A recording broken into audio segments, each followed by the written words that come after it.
I told my family I had just 2 weeks left to live. The truth? I was hiding a $2.8 million inheritance. That same day, I overheard a conversation between my son and his wife, and I panicked. I'm glad you're here. Stick with me through this story and drop a comment with your city so I can see how far this message reaches. I never imagined I'd need to test the love of my own family. But 2 years after laying my husband, Randall, to rest, that's exactly what I found myself doing. It was an ordinary Tuesday morning. I sat alone in my kitchen, coffee in hand, staring at the bank statement in front of me, $2.8 million.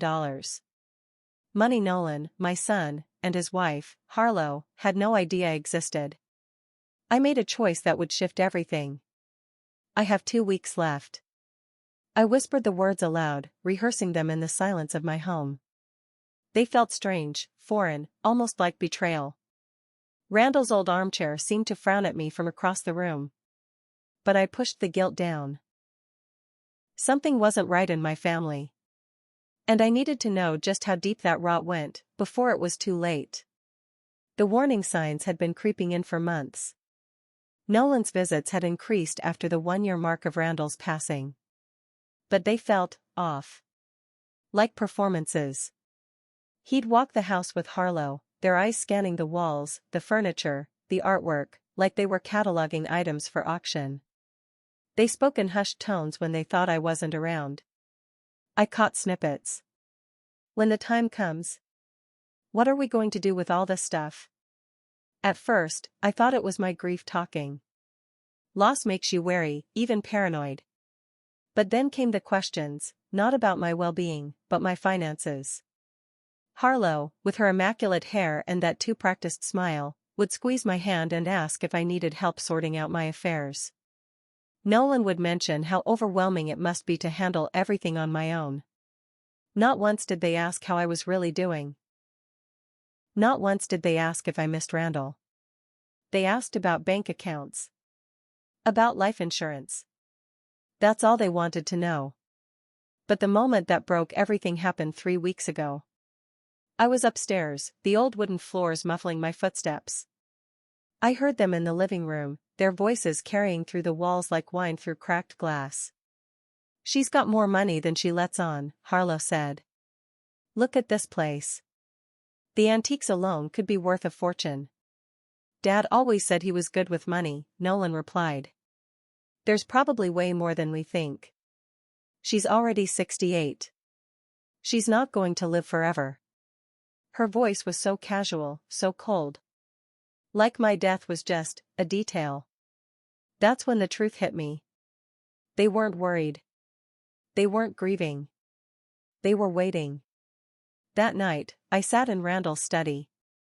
The scent of his cologne still lingered on his old cardigan. His books lined the shelves, untouched. I thought about the policies and accounts he had carefully built over our 43 years together. Money I had barely touched. Because using it felt like admitting he was really gone. Randall grew up poor, and that fear never left him. Even after his construction business succeeded, he watched every penny.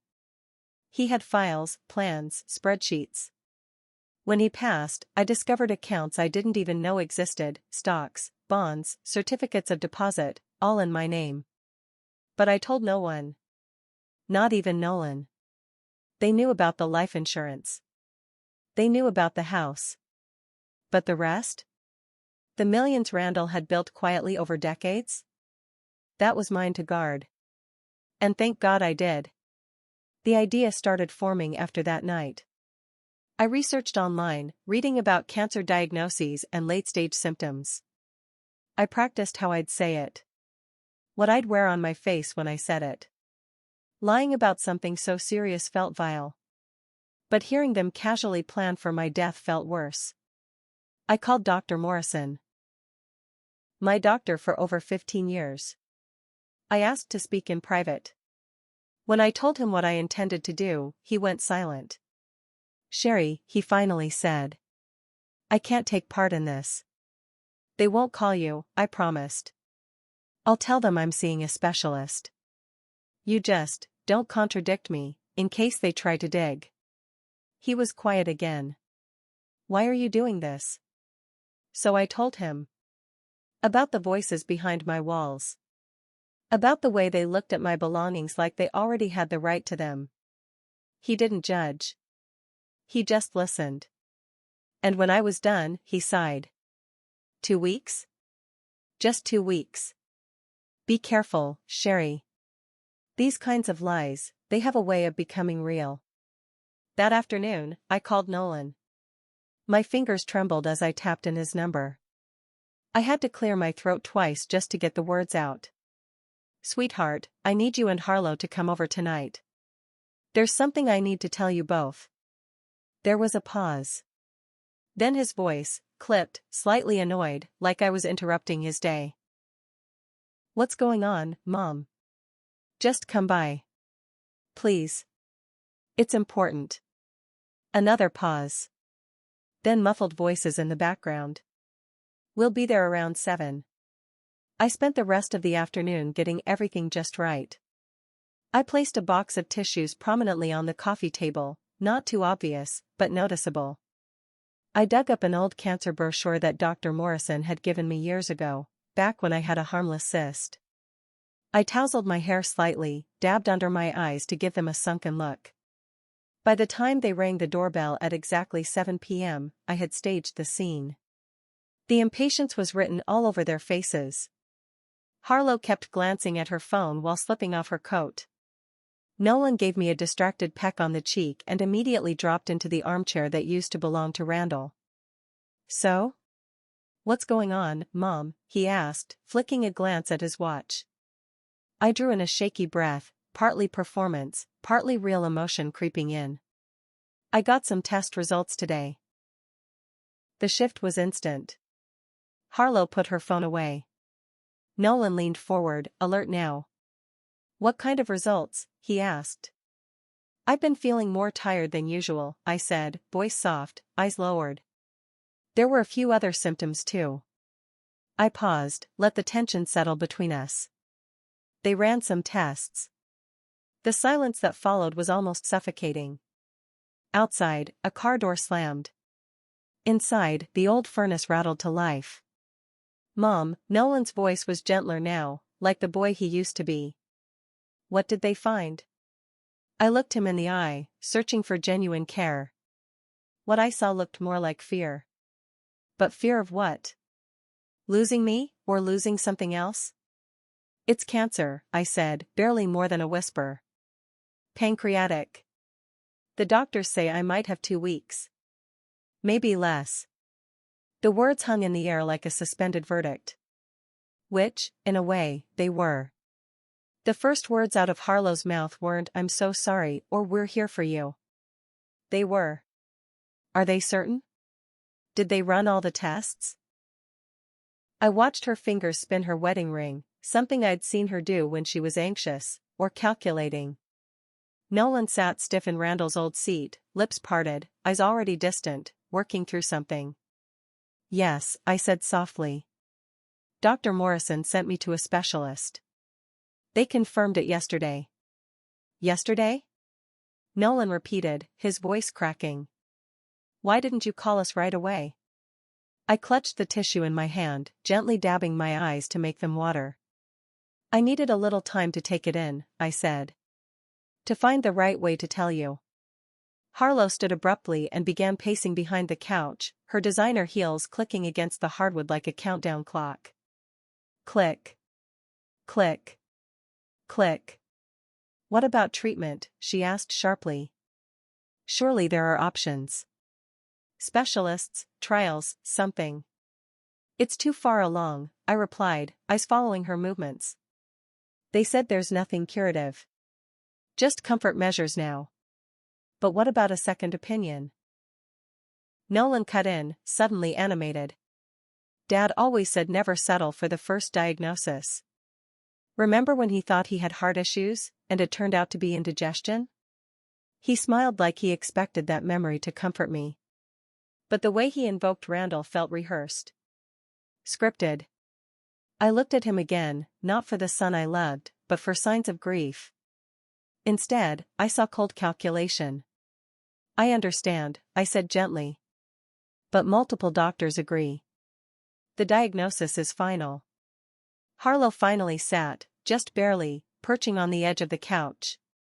Then we should probably talk logistics, she said, switching into her event planner tone. You know, end-of-life decisions. Arrangements? I repeated, as if I didn't understand. Just making sure everything's in order, she said vaguely, waving her hand.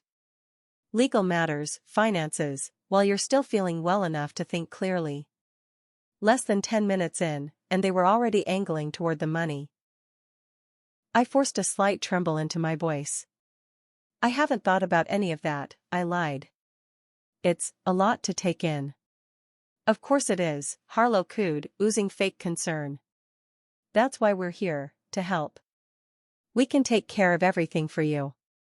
She glanced at Nolan, and something subtle passed between them, something I'd noticed before but only now understood. Silent teamwork. A shared goal. Maybe we should talk more tomorrow, Nolan said. Let you sleep on it first. We could come back in the morning, start organizing things. Just basic things, Harlow added. Bank details, insurance, any legal documents. It'll give you peace of mind, knowing it's all sorted. I almost laughed. They thought they were being discreet, but their hunger was showing, like a slit peeking from beneath a hem. Maybe, I said cautiously.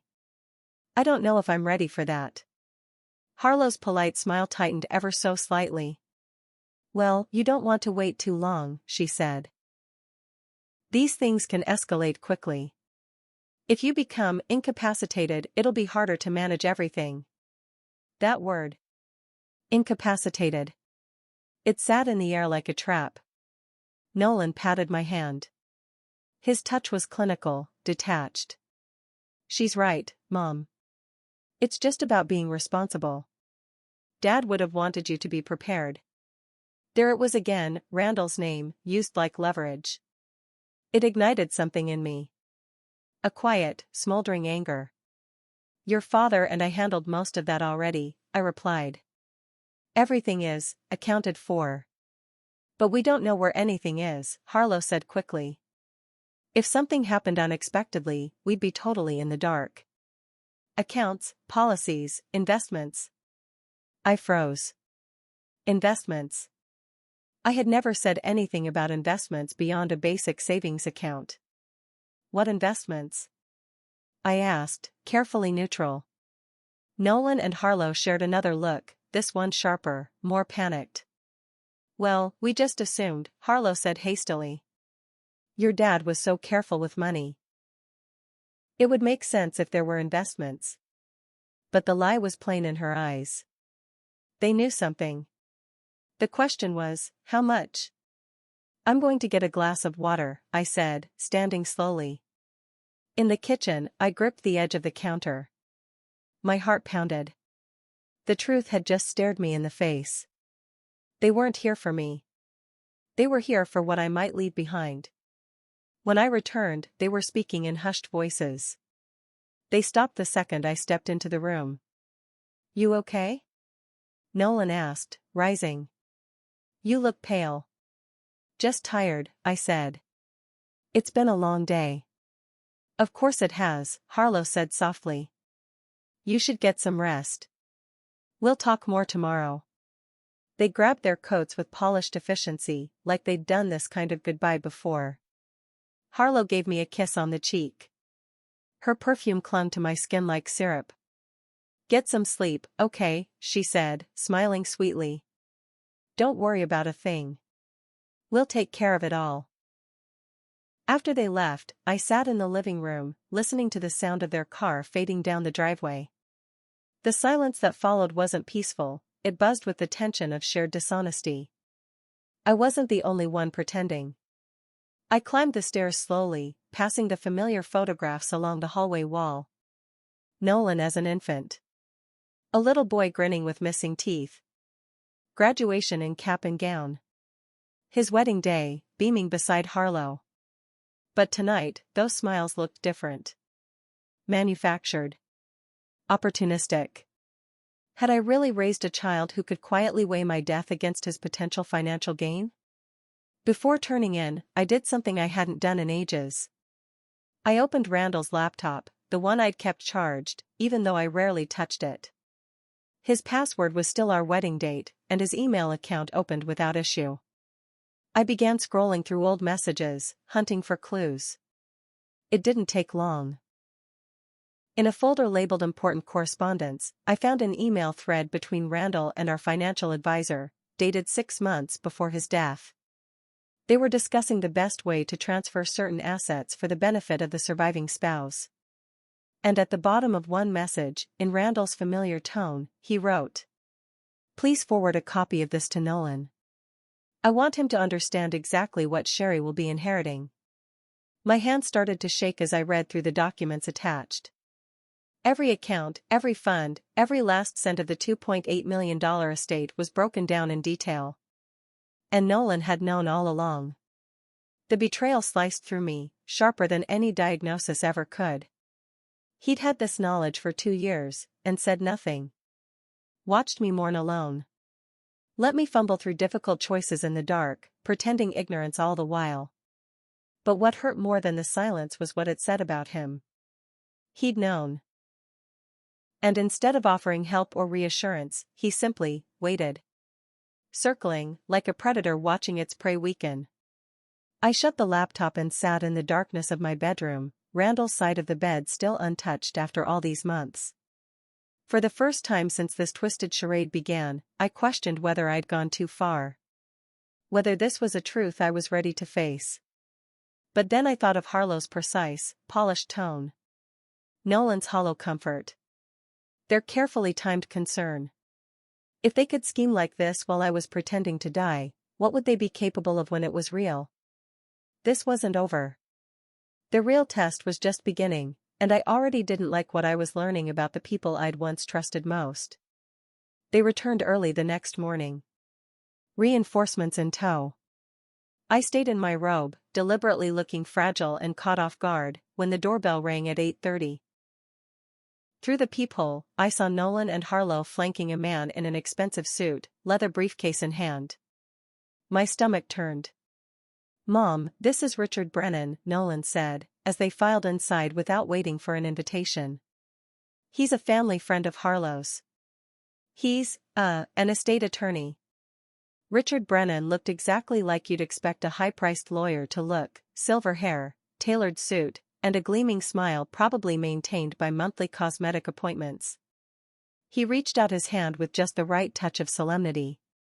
"Mrs. Coleman, I'm terribly sorry to hear about your illness. Nolan and Harlow thought I might be able to help guide you through some of the legal complexities during this difficult time." I stared at them all, stunned by the sheer audacity. Not even 12 hours since I told them I was dying, and they had already brought in legal counsel. "I appreciate the gesture," I said, slowly. "But I'm not sure I'm quite ready to jump into legal planning." "That's exactly why it's urgent," Harlow chimed in, settling onto the couch like she owned the place. "These situations get exponentially harder if we wait." "Richard was kind enough to clear his entire morning for us," Nolan added, as if I should be grateful. Richard opened his briefcase with the precision of a man who'd done this many times before. "I've drafted some preliminary documents based on what Nolan and Harlow shared with me," he said smoothly. "Nothing binding, of course. Just working templates for discussion." He laid them out across my coffee table like a magician revealing a trick: power of attorney forms, living will drafts, trust outlines. The sight of it made my chest tighten. "This all feels a bit sudden," I managed to say. "Mrs. Coleman," Richard replied, gently but patronizingly. "With terminal cases, especially with such a short time frame, time is our biggest adversary. You don't want your affairs left to probate. That process is slow, public, and often painful. This way, your intentions stay intact." His voice was warm. Reassuring. But all I heard was urgency. Pressure.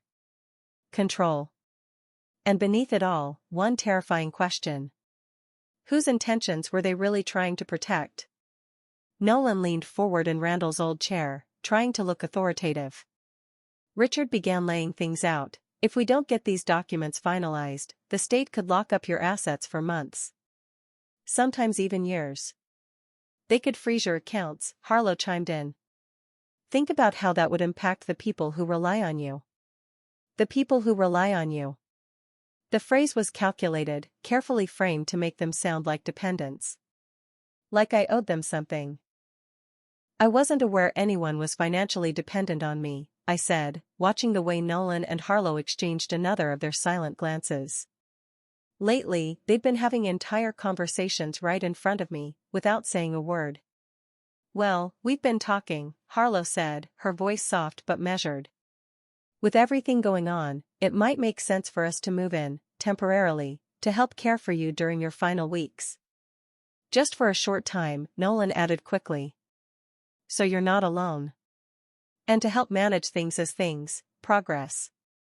Richard gave a sage nod, clearly approving. That's a generous offer. It also makes things far more straightforward, legally speaking, when family is already living in the residence. The transition becomes smoother. The transition. They were talking about my death like it was a company restructure. I'm not sure that's necessary, I replied. I still feel pretty well, all things considered. But for how long? Harlow asked, her voice just slightly too sharp. She softened quickly, layering concern over the impatience. The doctor said it could accelerate quickly. What if you fall? What if you can't reach the phone? She was painting a picture, one of frailty, of isolation, of helplessness. And that's when it clicked. This wasn't just about inheritance. It was about power. They wanted control, over me, over my choices, over everything. Richard reached into his briefcase again. These are medical power of attorney forms. They'd allow Nolan to make decisions on your behalf if you become incapacitated. What kind of decisions? Mainly end-of-life care. Things like treatment options, when to initiate hospice, that sort of thing. The room suddenly felt colder. They wanted the legal right to decide how I would die, from an illness I wasn't even dying from. I think I'd prefer to review this with my own attorney first, I said. The air in the room shifted. Richard's pleasant expression grew tight. Of course, that's entirely your right, he said carefully. Though I should mention, most attorneys aren't available at the last minute. And with your time frame? What Richard means, Harlow cut in smoothly, is we're trying to spare you extra stress. You have enough on your plate already. Nolan stood and walked over to the window, avoiding my eyes.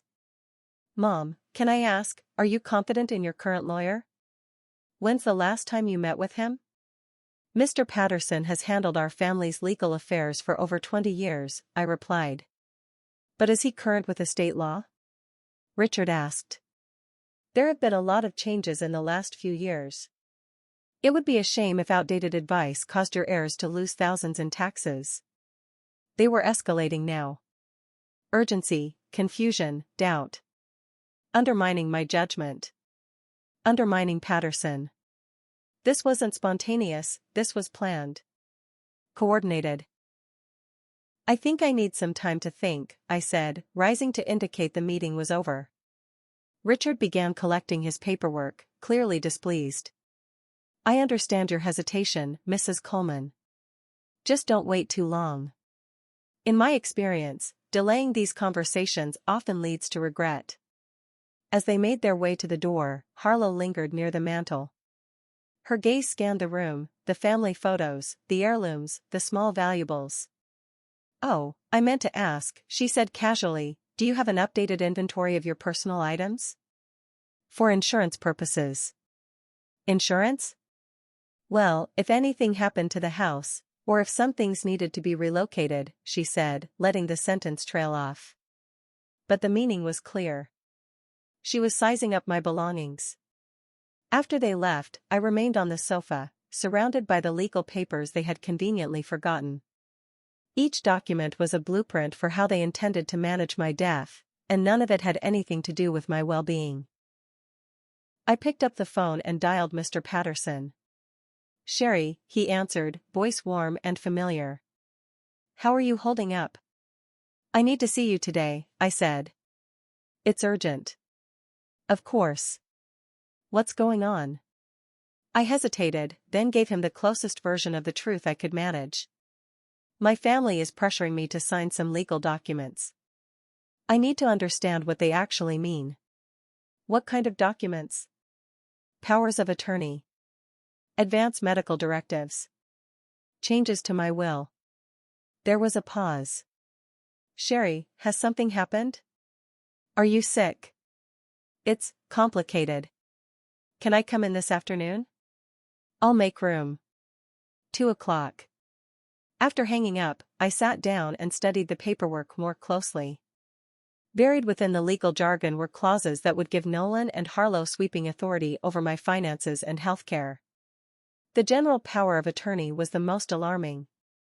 It would grant them the ability to sell my home, move money from my accounts, make investment decisions. All without needing my consent. This wasn't care. It was conquest, dressed up as concern. But the most disturbing thing I came across was a draft of a will, almost completely filled out, naming Nolan as the sole beneficiary, with Harlow listed as the backup executor. It hadn't even been finalized, as if they'd expected I'd just sign it without bothering to read. My inspection was cut short by the phone ringing. It was Harlow. Hi, sure. Just checking in, you seemed a little overwhelmed this morning. I'm fine, I said. Just taking it all in. I know, it's a lot. That's why Richard suggested we take it one step at a time. Maybe we just look at one or two of the more important forms right now. She was chipping away at me, softening her approach. Make the request smaller, easier to swallow. Which forms are you talking about? Well, the healthcare proxy is probably the most time-sensitive, just in case something happens sooner rather than later. You'd want Nolan to be able to speak on your behalf with the doctors, right? It was clever, I'll admit. She was using my love for my son as leverage to hand over control of my life. I'll think it over, I said. Of course. A beat. Oh, one more thing. Since we'll likely be spending more time here to help out, would it be okay if we moved a few essentials into the guest room? They weren't waiting for permission. They were moving in, regardless of what I said. Harlow, I haven't made a decision about anyone staying here full-time. I know, she replied, voice light. I just like to be ready. You know me, always thinking ahead. She laughed, a breezy, cheerful sound, but underneath it, I could hear the edge. After I hung up, I walked through the house, looking at it through new eyes. Every chair, every framed photo, every little keepsake Randall and I had gathered over 40 years together, all of it now seemed to carry a target on its back. They were already dividing it in their minds. I thought of Randall. Of how hard he'd worked to give us security. How deeply he'd trusted Nolan. He loved our son without question. What would he think of the man Nolan had become, hovering around me like a vulture? That night, I did something I hadn't done since the funeral. I went into the basement and opened Randall's old safe, the one where he kept the truly important documents. Tucked between tax forms and insurance policies was something that made my skin crawl. A handwritten note. From Nolan.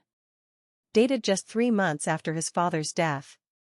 Dad, I know you can't read this, but I want you to know I'll take good care of Mom. She doesn't understand money like you did, so I'll handle things the right way.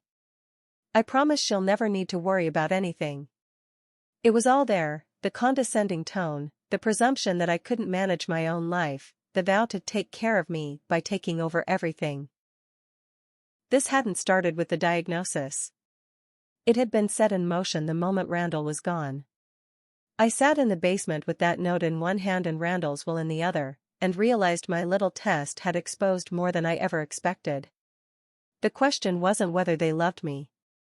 It was whether they'd ever seen me as anything but a barrier between them and what they believed was rightfully theirs. Meeting with Mr. Patterson confirmed every dark suspicion. Sherry, he said, peering over his glasses as he flipped through the documents I'd brought. These would give Nolan full authority over your life. The medical directive alone allows him to approve or deny treatment, end life support, even place you in a care facility, all without your input. We were in his familiar office, surrounded by old leather, heavy books, and the comforting sense of long-established trust. I'd been coming here for 2 decades. For real estate, for Randall's business matters, for our own estate plans.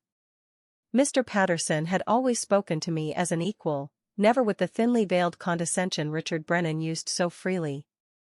But surely there are safeguards, I said. Ways to protect against misuse? In theory, yes.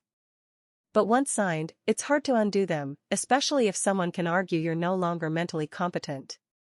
And with a terminal diagnosis hanging over me, they could say I'm not thinking rationally. Exactly. He leaned back in his chair and looked at me closely. Sherry, are you actually sick? That was the moment I told him everything. The conversations I'd overheard. The sudden interest in my finances.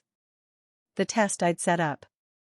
He listened intently, making occasional notes on his legal pad but never interrupting. When I finished, he sat for a moment, stunned. Good God, he finally said. And you're sure about the inheritance amount? Roughly $2.8 million, I said. Randall was meticulous. And they're aware? I told him about the email I'd found on Randall's old laptop. Mr. Patterson's face darkened.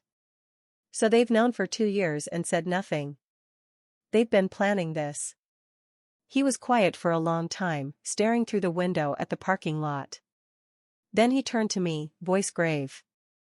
Sherry, I don't think you realize how serious this is. If they're willing to emotionally manipulate someone they believe is dying, they might be willing to take things further. I felt a chill spread through my chest. What are you saying? I'm not saying they'd harm you directly. But if they think death is inevitable, they may not be cautious. Slipping on your medications. Poor nutrition. Ignoring red flags. Neglect can be just as dangerous as malice. It hadn't even occurred to me. But once the seed was planted, I couldn't ignore it. What if waiting 2 weeks felt like too long? What should I do? First, don't sign a thing. Second, we need to shield your assets. I'm going to set up some legal barriers, trusts, foundations, even offshore structures if necessary.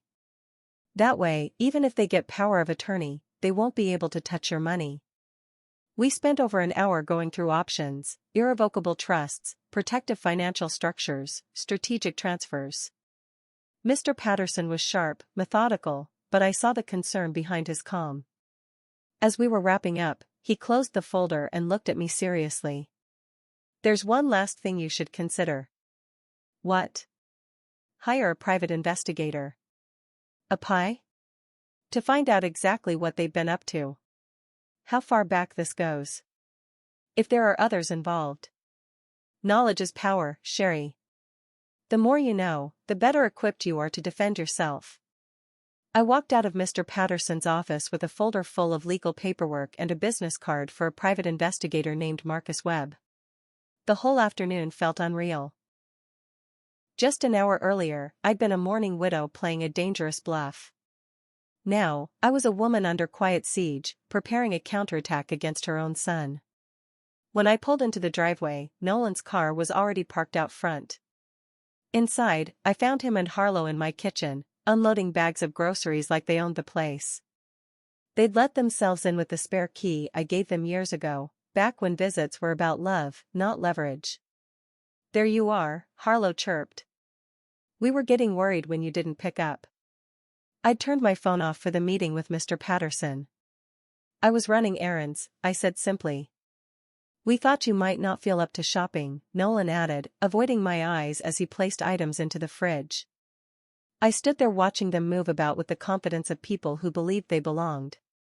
Harlow had already reorganized my spice drawer. Nolan had shoved my coffee machine aside to make room for some high-end juicer I'd never seen in my life. We also figured we'd start bringing a few things over for the guest room, Harlow added casually.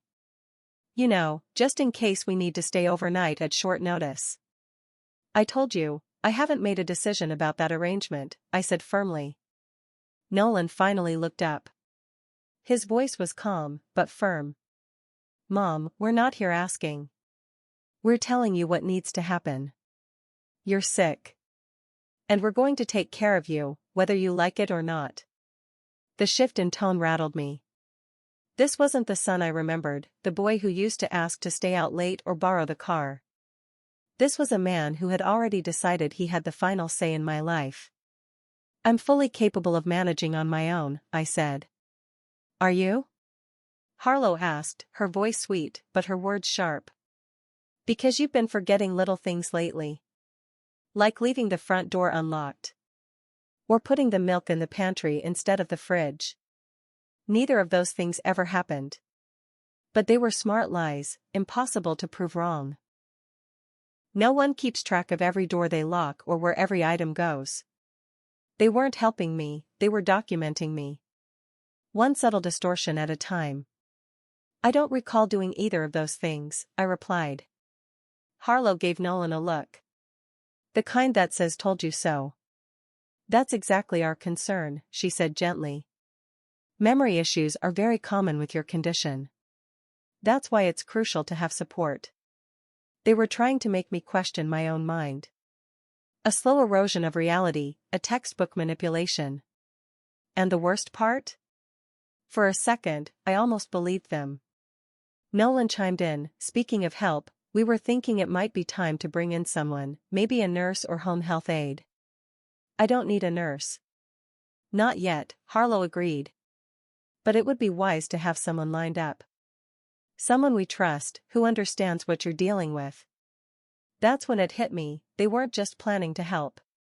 They were planning to control. Bring in their own people. Caregivers, lawyers, maybe financial managers, people who would echo their version of events and reinforce their story of my decline. Then the phone rang, slicing through the conversation. It was Dr. Morrison's office, calling to confirm the follow-up I'd scheduled for later in the week. When I hung up, Nolan asked, what appointment was that? Just a routine follow-up, I answered, keeping it vague. We should come with you, Harlow suggested. To make sure you don't miss anything the doctor says. I can remember what my doctor tells me. Of course, she said, with that syrupy smile. But it never hurts to have an extra set of ears. Just in case. They were closing in, subtly, steadily. Soon, I wouldn't be able to speak to my doctor, consult a lawyer, or make a personal decision without them hovering close by, interpreting everything through their lens. That night, once they finally left, I picked up the phone and called Marcus Webb, the investigator Mr. Patterson had mentioned. His voice was gravelly, but direct.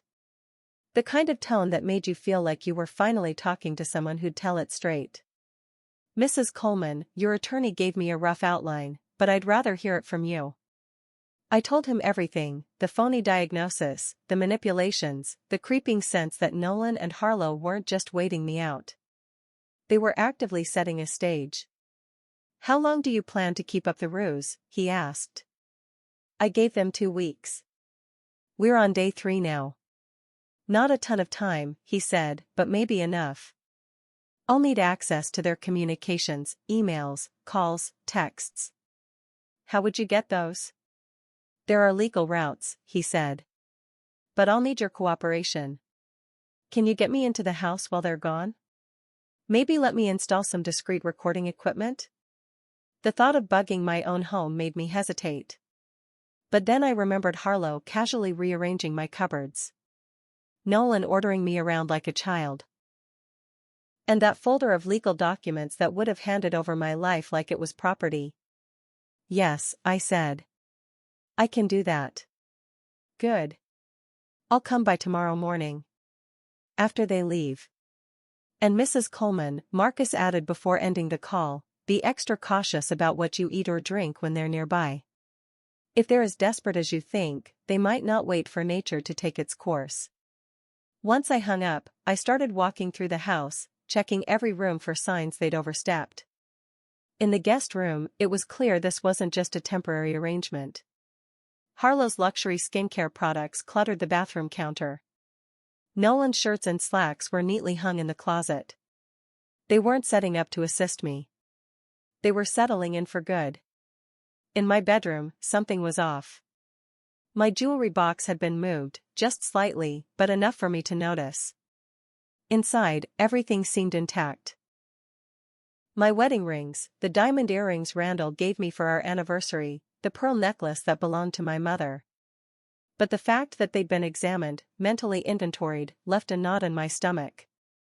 The worst discovery came when I checked the medicine cabinet. I take a few prescriptions, nothing major, just pills for blood pressure and cholesterol. But the bottles had clearly been shifted, and when I counted the pills, a few were missing from each. Not a lot, but enough to notice. Enough to suggest someone had been tampering.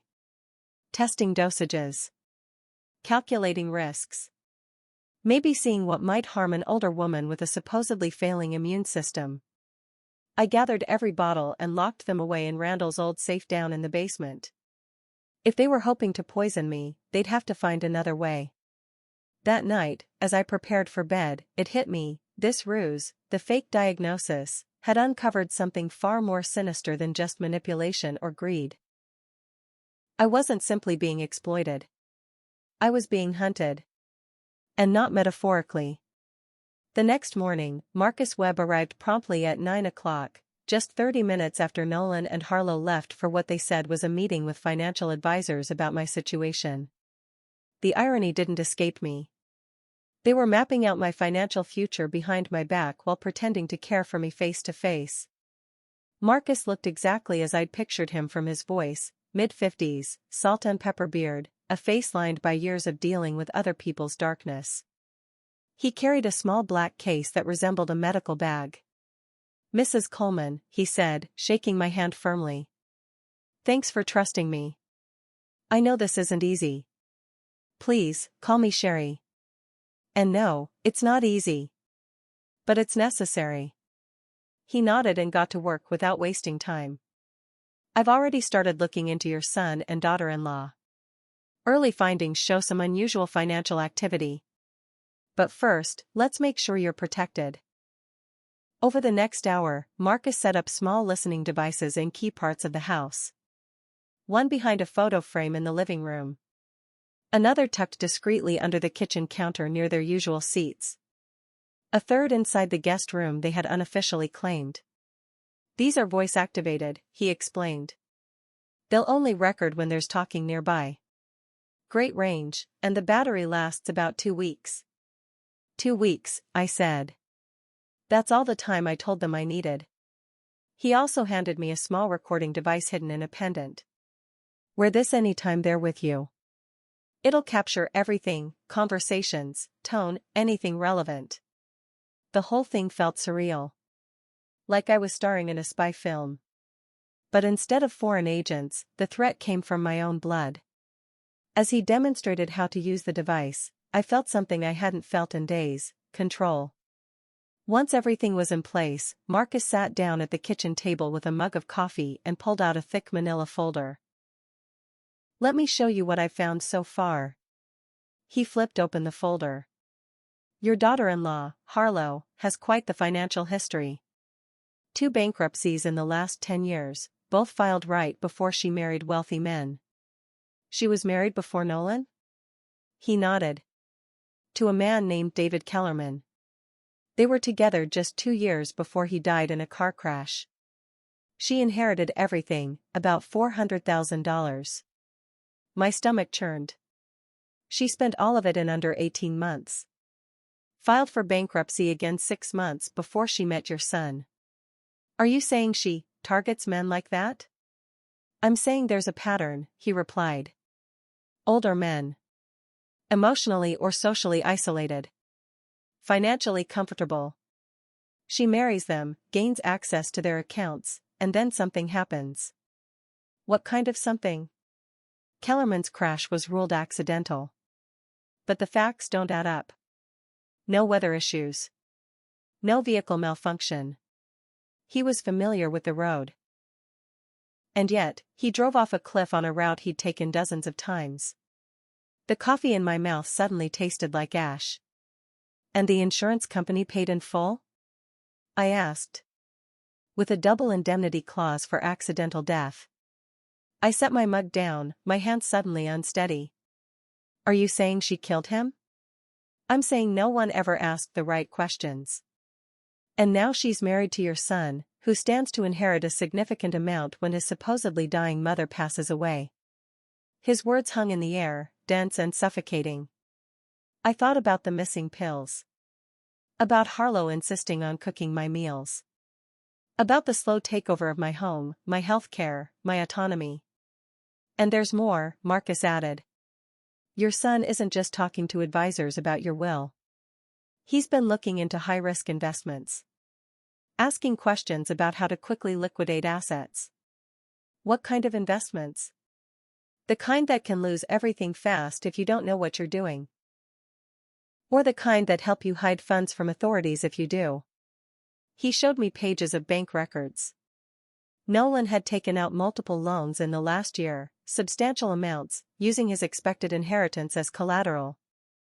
And the lenders weren't exactly banks. The interest rates were predatory.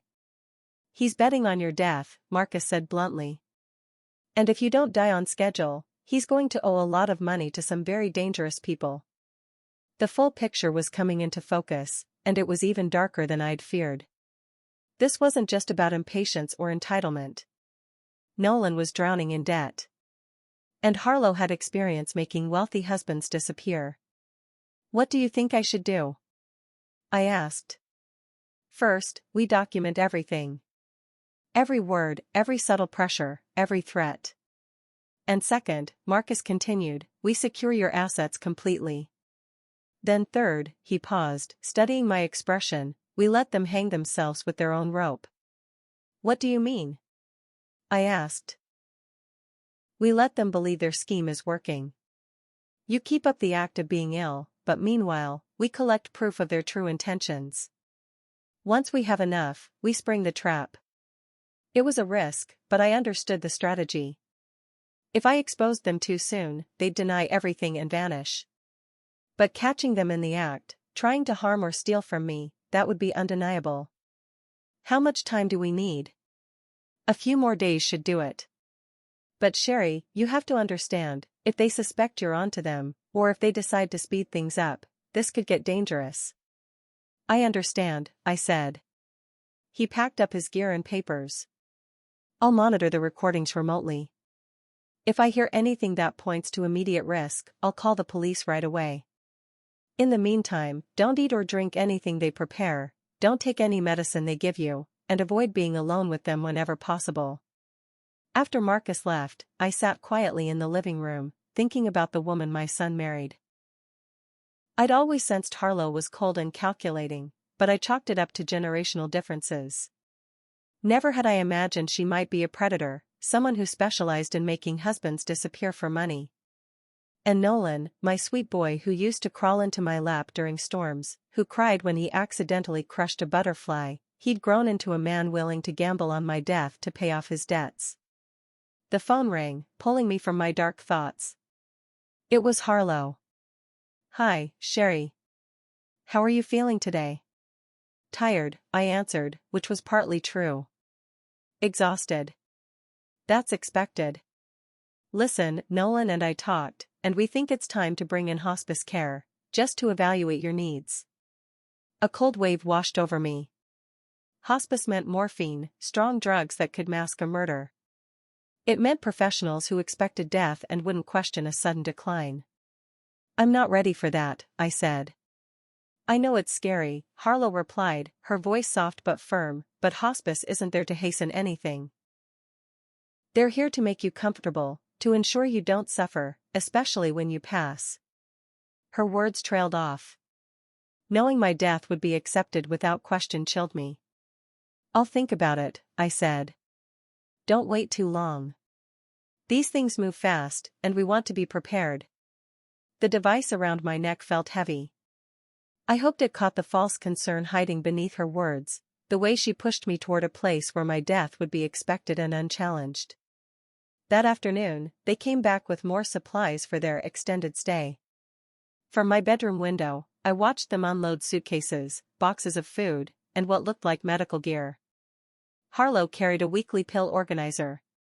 "I thought this might help you keep track of your medications," she said, placing it on the kitchen counter. "It's easy to get mixed up when you're not feeling well." "I manage my medications fine," I replied. "Of course you do," she smiled, "but this just makes it easier. I can help you fill it every week." She wanted control over my pills. After what Marcus had told me about her first husband's suspicious death, the implication terrified me. "That's thoughtful, but I prefer my current system." Nolan appeared in the doorway. "Mom, we need to talk about cooperating more. We're trying to help you, but you're resisting at every turn." "I'm not resisting anything. I just don't want to give up my independence." "Your independence?" Harlow laughed, there was no kindness in it. "Honey, you're dying. Independence isn't really an option anymore." The casual cruelty in her voice made me shiver. She was already treating me like I was gone, as if my preferences no longer mattered because I wouldn't be around long enough to enforce them. That evening, they prepared dinner, a gesture that would have felt caring if I hadn't known better. I ate the salad but told them I felt too nauseous for the main dish, which Harlow had cooked separately while I was out of the room. "You need to eat to keep your strength up," she insisted. "I'm just not hungry." "But you'll waste away," Nolan said. "Dad wouldn't want that." There it was again, the manipulation, wrapped in my late husband's memory. But this time anger rose inside me instead of guilt. "Your father would want me to make my own decisions about my own body," I said firmly. They exchanged another one of those looks, and I caught a flash of frustration on Harlow's face. Their schedule was slipping, and impatience was setting in. After they went upstairs to their room, I quietly made my way down to the basement, dialing Marcus from Randall's old workshop. "How are the recordings?" I whispered. "Damning," he replied. "I've got them talking about your medication schedule, debating whether to call your doctor over your confusion and memory lapses, and planning what they'll do with the house once you're gone." "Any sign of actual harm yet?" "Not quite. But they're getting bolder. Tomorrow, I want you to let Harlow organize your pills.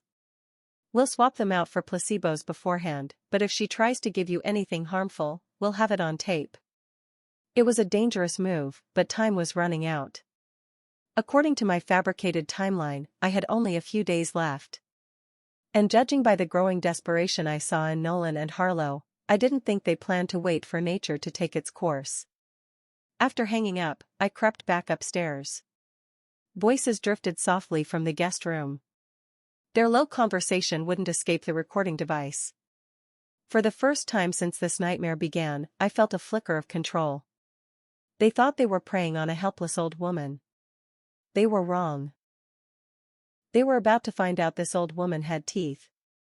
The end came sooner than any of us expected. It was day 11 of my supposed death sentence when Marcus called me at 6 a.m., his voice tight with urgency. "Sherry, you need to get out of that house right now. Don't pack. Don't explain. Just leave." I was in the kitchen, making coffee, still in my robe. Nolan and Harlow were supposedly asleep upstairs. "What's wrong?" I asked.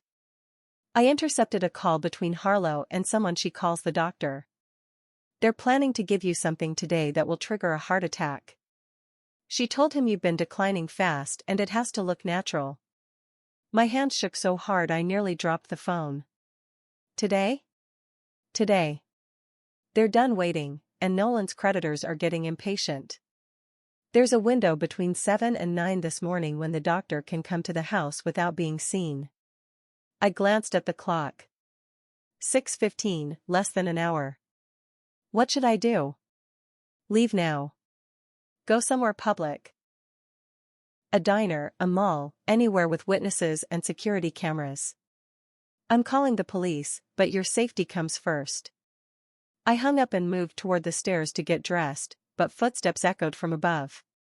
They were up earlier than usual, meaning the timeline had been moved up even more.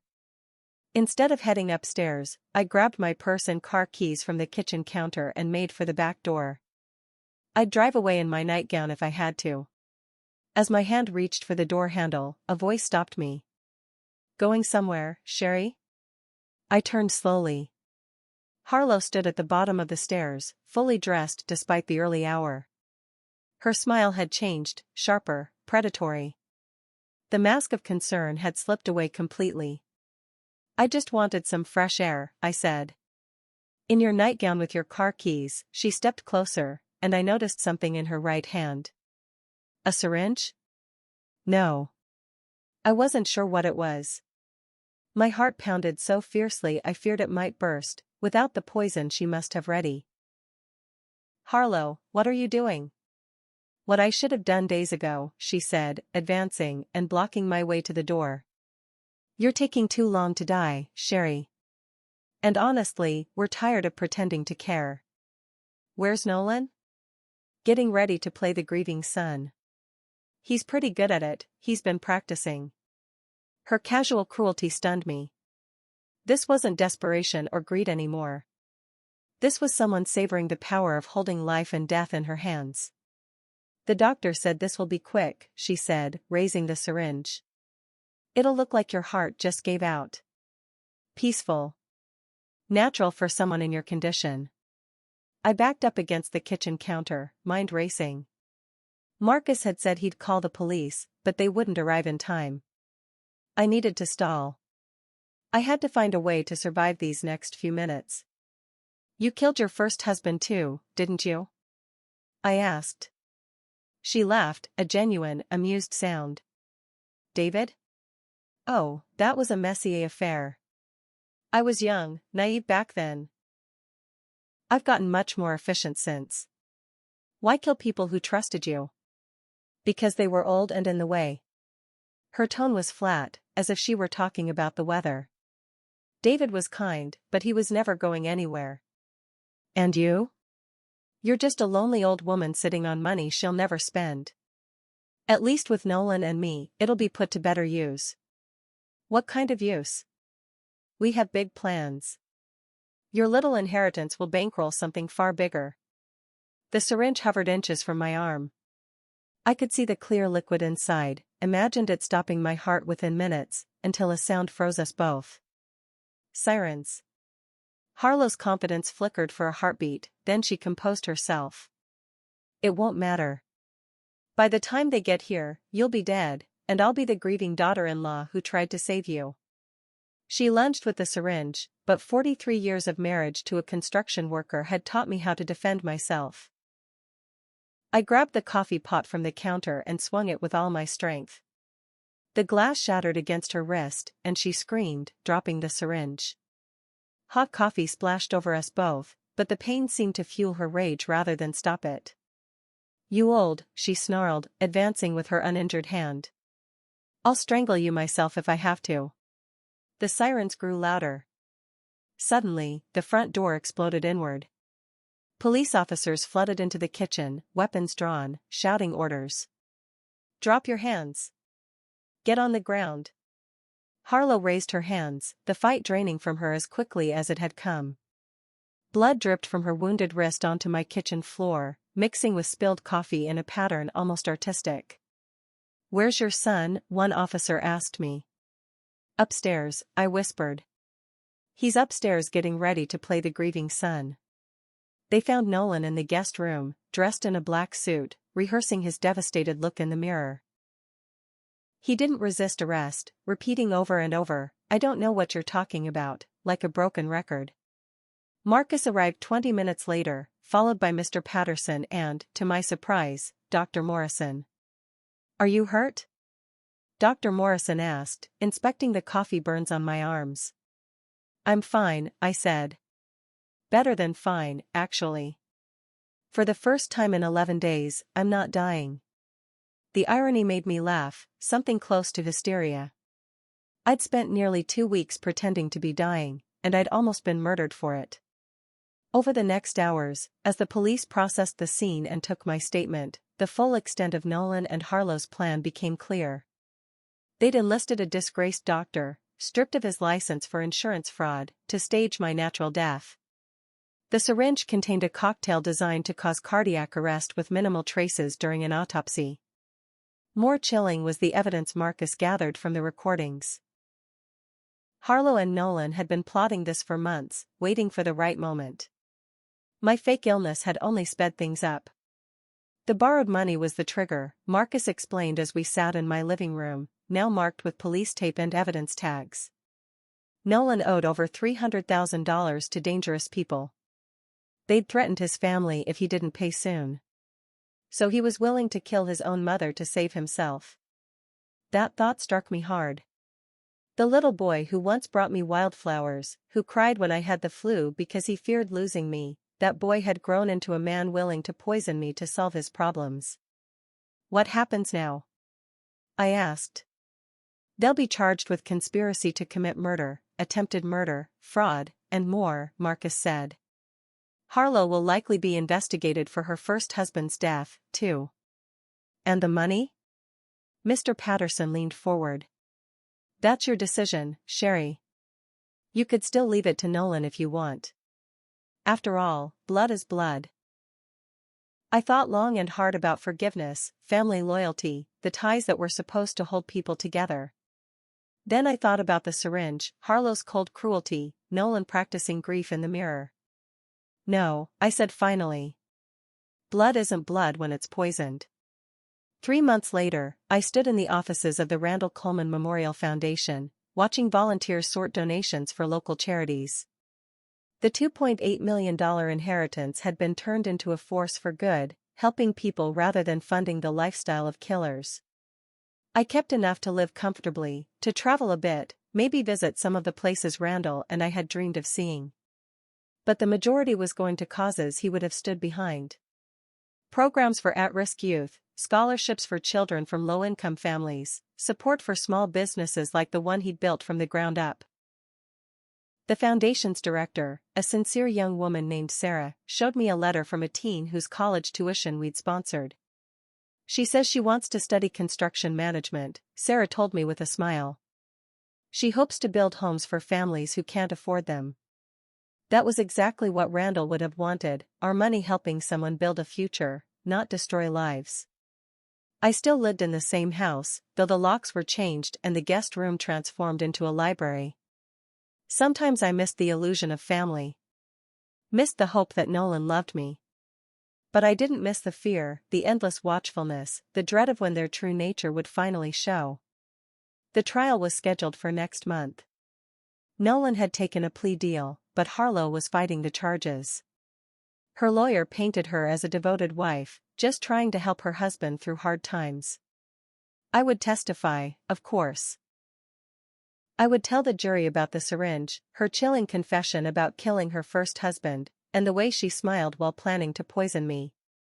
But mostly, I would share the test I created, the one that proved sometimes those who claim to love you most are the ones most willing to destroy you.